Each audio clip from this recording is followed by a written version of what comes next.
Aku Rendri. Awal tahun 2002 ditugaskan oleh perusahaan tempatku bekerja untuk tinggal di satu desa terpencil di pedalaman Sumatera. Aku ditugaskan untuk mensosialisasikan berbagai produk pertanian dan perkebunan yang kami produksi kepada penduduk, khususnya petani di desa itu. Ya, namanya juga tugas, mau nggak mau aku harus menerima dan menjalaninya.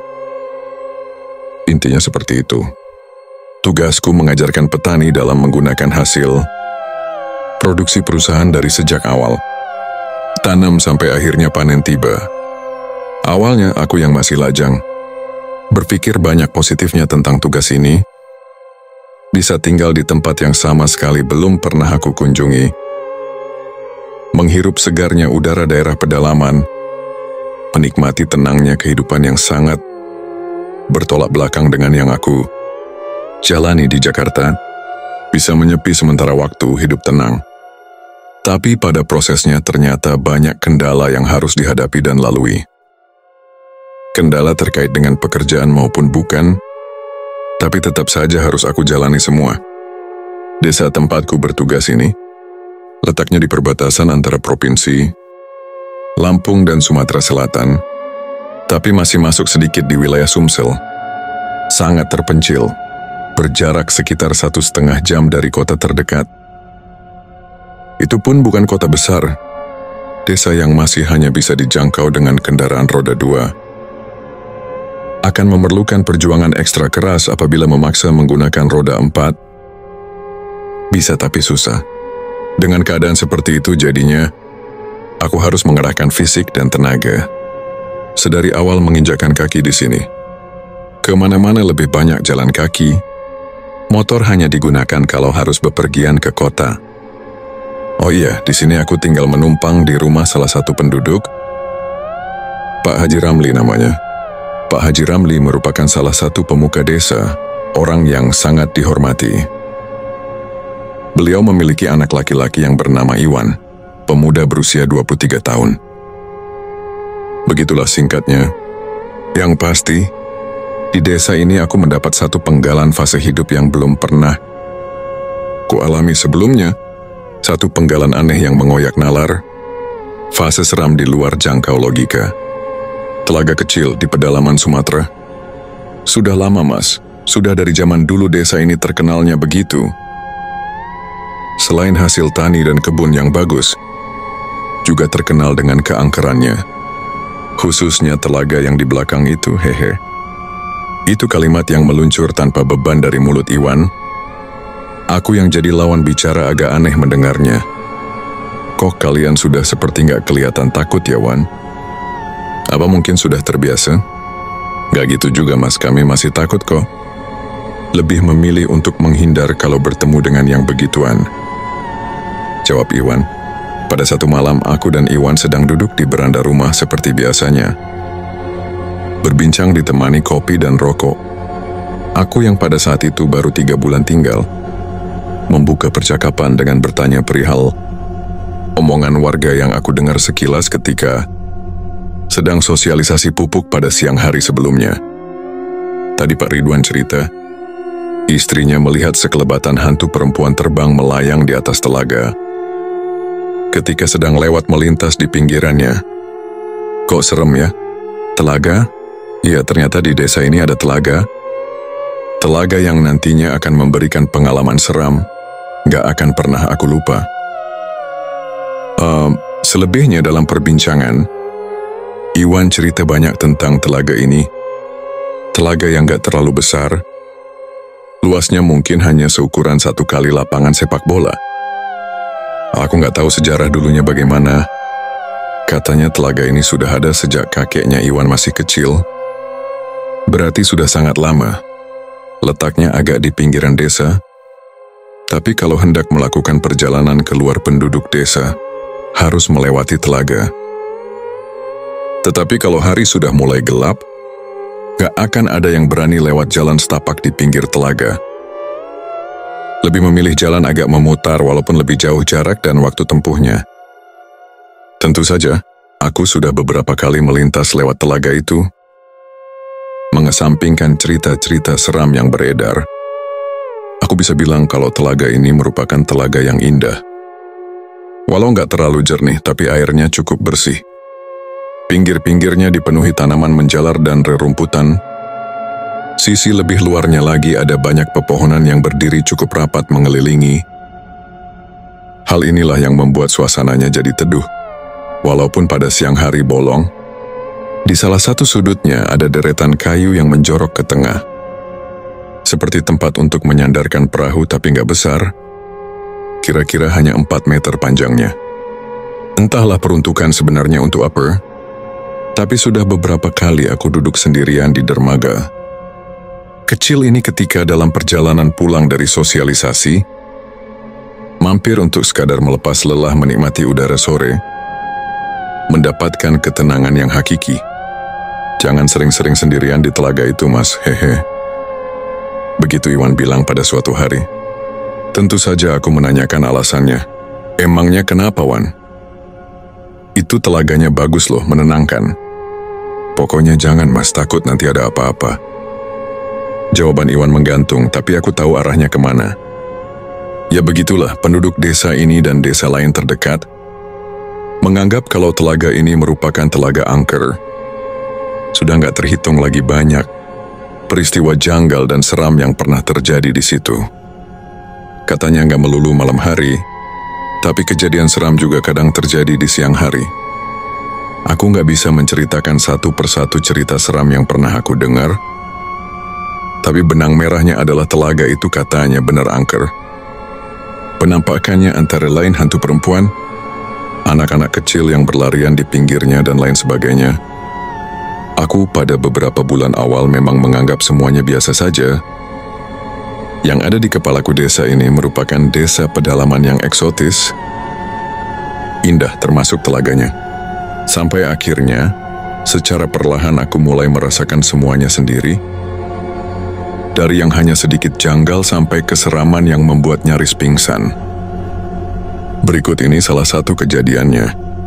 Pada suatu hari, dalam perjalanan pulang dari salah satu perkebunan, aku berjalan kaki melewati telaga, menyusuri jalan setapak di pinggirnya.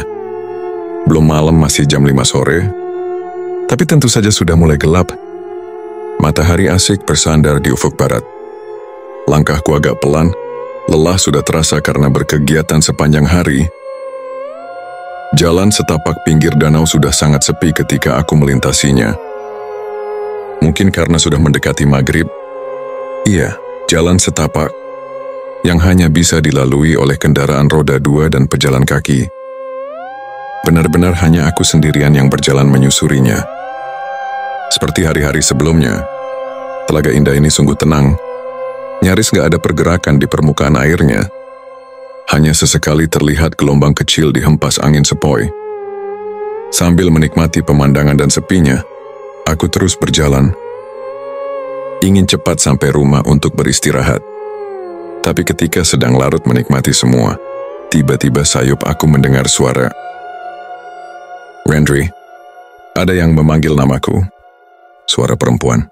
Tentu saja aku penasaran, lalu menghentikan langkah. Di hari yang sudah mulai gelap, aku memperhatikan sekeliling, memperhatikan setiap sudut telaga, mencari tahu siapa gerangan yang tadi memanggil. Tapi nggak ada siapa-siapa, aku nggak melihat ada orang sama sekali. Sepi dan kosong. Hanya terdengar suara binatang-binatang serangga hutan. Selebihnya nggak ada suara lagi. Ya sudah, karena nggak menemukan apa-apa, aku lalu melangkah meneruskan perjalanan. Tapi, baru saja beberapa langkah, lagi-lagi suara itu muncul lagi dari kejauhan. Rendri, sekali lagi aku berhenti. Siapa sih manggil-manggil? Sungutku dalam hati. Di titik ini, belum terlintas sedikit pun perasaan aneh. Yang aku tahu ada orang memanggil dari kejauhan. Ya sudah, karena penasaran aku lalu berbelok melangkah mendekati telaga, menuju dermaga kayu kecil tempat biasa aku duduk sendirian. Hari sudah semakin gelap. Aku yang masih terkungkung penasaran lagi-lagi memperhatikan sekeliling. ke setiap sudut telaga, kali ini sambil berdiri di ujung dermaga kayu. Airnya sangat tenang, gak ada pergerakan sama sekali. Suasananya terbunuh sepi, dead silence. Cukup lama berdiri di atas dermaga kecil, sampai akhirnya aku melihat sesuatu. Ada pergerakan di tengah-tengah telaga. Permukaan air yang tadinya sangat tenang, tiba-tiba bergelombang kecil, seperti ada yang membuatnya jadi bergerak. Aku terus memperhatikan. Semakin lama, semakin jelas terlihat kalau pergerakan air itu bergerak maju. Gak diam di tempat, seperti ada benda di permukaan yang sedang berenang, bergerak mendekat ke arah tempatku sedang berdiri. Apa itu, ikankah? Atau ular atau hewan lain? Pada saat itu aku belum tahu. Gelombang kecil air terus mendekat dan semakin mendekat. Hari yang sudah semakin gelap membuat aku masih juga belum bisa memastikan hewan apa yang sedang berenang, padahal jaraknya sudah cukup dekat. Sampai akhirnya, gelombang terlihat melambat dan semakin melambat, lalu berhenti hanya beberapa meter dari tempatku berdiri. Aku seperti terhipnotis, terpana, ketika akhirnya bisa melihat dengan jelas bentuk dari benda misterius yang sedang diam di permukaan, yang sebelumnya berenang mendekat dari tengah. Beberapa detik lamanya tubuhku gak bisa bergerak, hanya pandangan yang fokus memperhatikan objek seram itu yang muncul di permukaan air. Benar, objek seram. Benda misterius itu ternyata adalah seonggok kepala, dengan rambut hitam panjang tergerai ke belakang, mengambang di permukaan. Aku melihat hanya kepala itu saja, gak ada bagian tubuh lain. Wajah pucat seramnya datar tanpa ekspresi, matanya mati tak bercahaya. Jadi yang aku lihat sejak tadi berenang mendekat dari tengah danau ternyata adalah kepala berambut panjang, menyeramkan. Setelah beberapa belas detik terpana ketakutan, akhirnya aku mampu melangkah mundur menjauh perlahan, lalu lari jauh-jauh meninggalkan telaga. Pak Husni dan Iwan terus ngobrol sambil sesekali diselingi gelak tawa berderai. Sementara aku lebih banyak jadi pemerhati dan pendengar yang baik. Walau tetap menimpali omongan sesekali. Nyaris jam 12 tengah malam ini kami duduk di pos ronda, berbentuk rumah panggung yang ukurannya gak terlalu besar. Mungkin hanya sekitar 4 meter saja. Jadi maksimal hanya bisa ditempati oleh 6-7 orang saja. Pos ronda yang dikelilingi oleh rapatnya pepohonan bambu ini letaknya di pinggir desa, berbatasan langsung dengan hutan dan perkebunan. Lampu templok berukuran besar jadi satu-satunya sumber penerangan. Tapi walaupun begitu cahayanya masih mampu menerangi seisi pos dan sebagian kecil bagian luarnya. Malam ini gak ada angin, udara gak bergerak sama sekali, jadinya sangat sepi. Gak ada suara dedaunan dan pohon yang bergerak bergoyang. Jadi gimana, Mas? Betah kan tinggal di kampung kami? Hehe. Pak Husni melontarkan pertanyaan. Betah, Pak, betah, hehe. Jawabku pendek. Udah berapa lama ya di sini? 6 bulan? Setahun? Baru 7 bulan, Pak, hehe.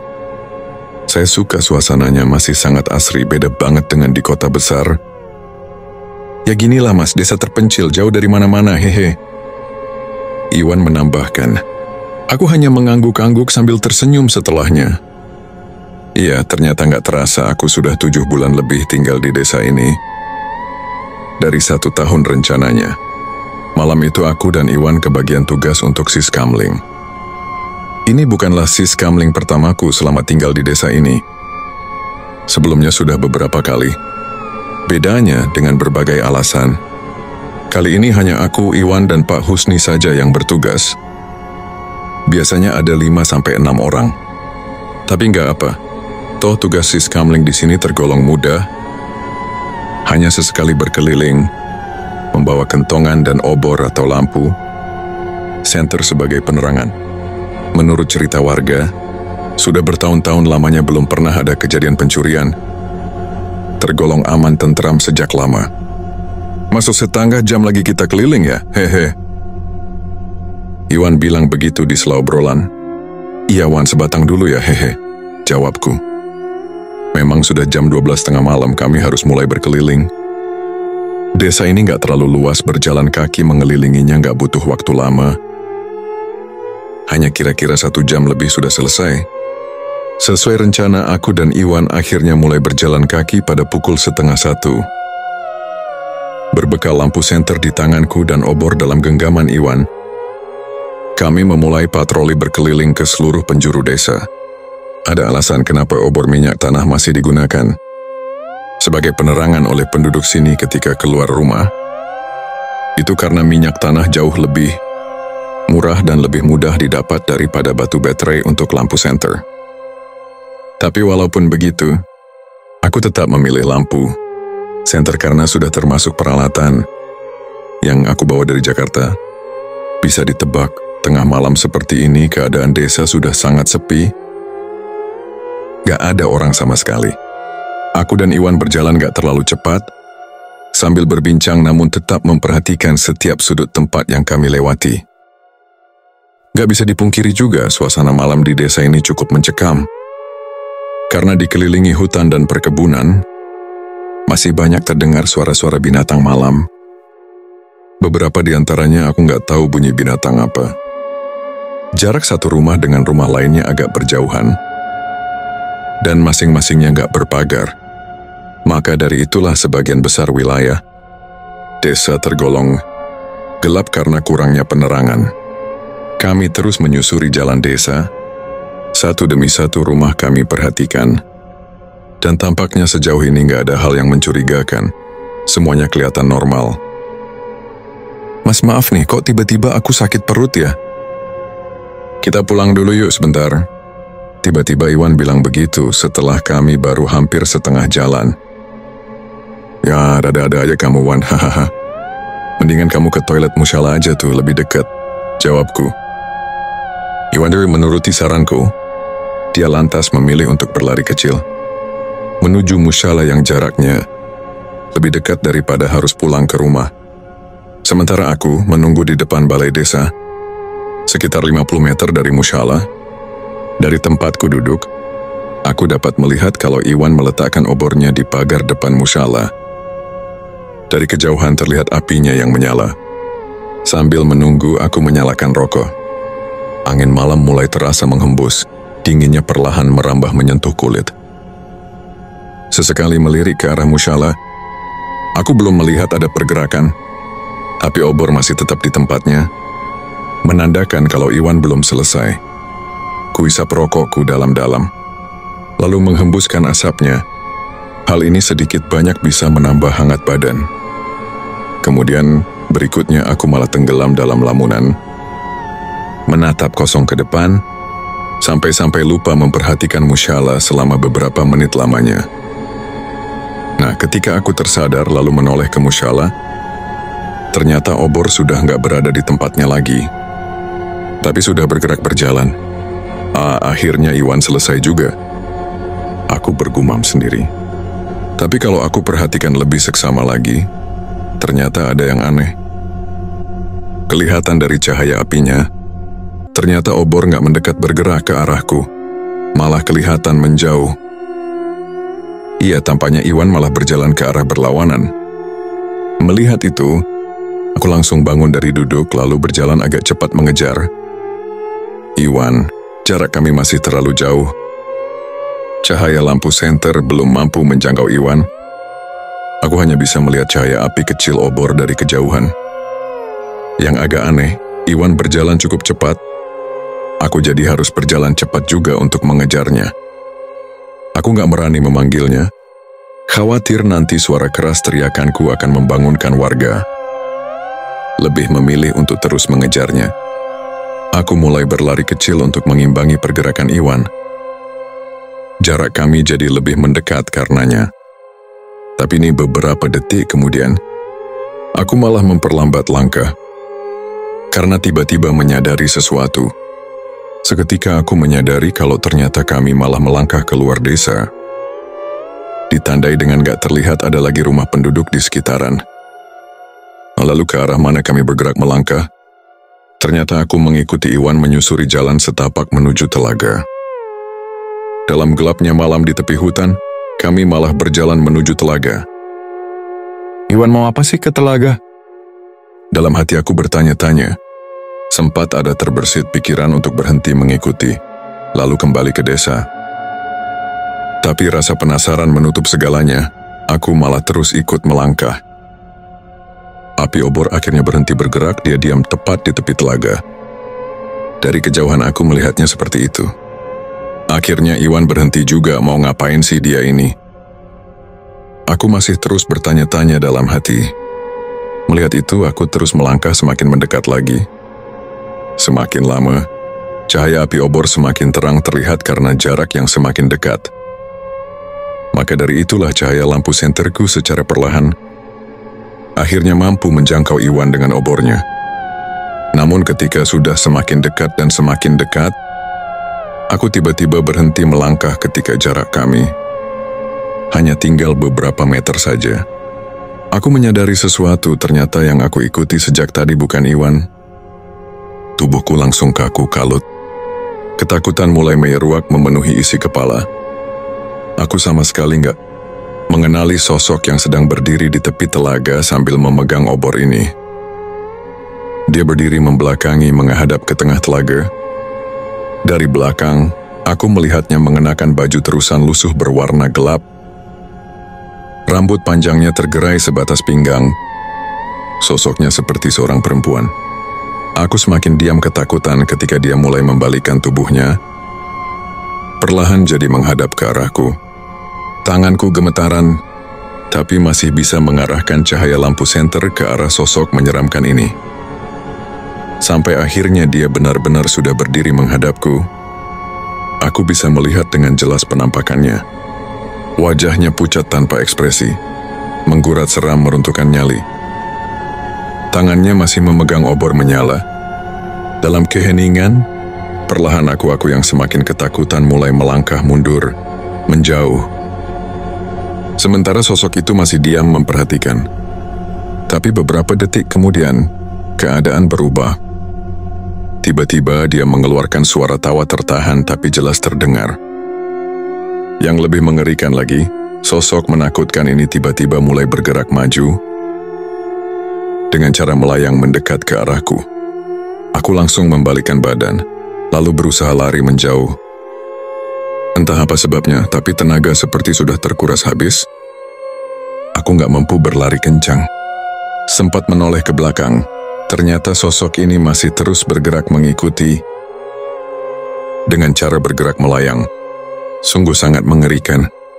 Lemas, lelah, tenaga terkuras, keringat bercucuran, nggak mampu lagi untuk bergerak apalagi berlari. Aku lalu terjatuh di atas jalan setapak tepian danau. Sempat membalikkan tubuh, kemudian aku bisa melihat kalau sosok menyeramkan itu masih terus melayang mendekat dan terus mendekat sambil mengeluarkan suara tawa tertahan, menyeramkan. Gak tahan, tubuhku lemas ketakutan. Setelah itu aku gak ingat apa-apa lagi. Tiba-tiba aku tersadar sudah berada di balai desa. Di sekelilingku ada Pak Haji Ramli, Pak Husni, Iwan, dan beberapa warga lainnya. Alhamdulillah sudah sadar. Begitu Pak Haji bilang. Kemudian aku diberi segelas air. Yang ingat saya menurut cerita Iwan, ketika selesai dari toilet musyalah dia nggak melihat keberadaanku, aku menghilang. Lalu dia kembali ke pos ronda untuk mencari. Tapi ternyata di pos ronda juga aku nggak ada. Setelahnya, dia dan Pak Husni mencariku ke rumahnya. Sama juga aku nggak ditemukan. Akhirnya, bersama Pak Haji dan beberapa warga lainnya, mereka mengadakan pencarian ke seluruh penjuru desa. Singkat cerita, sekitar jam 3 aku ditemukan gak sadarkan diri terbaring di tepi telaga.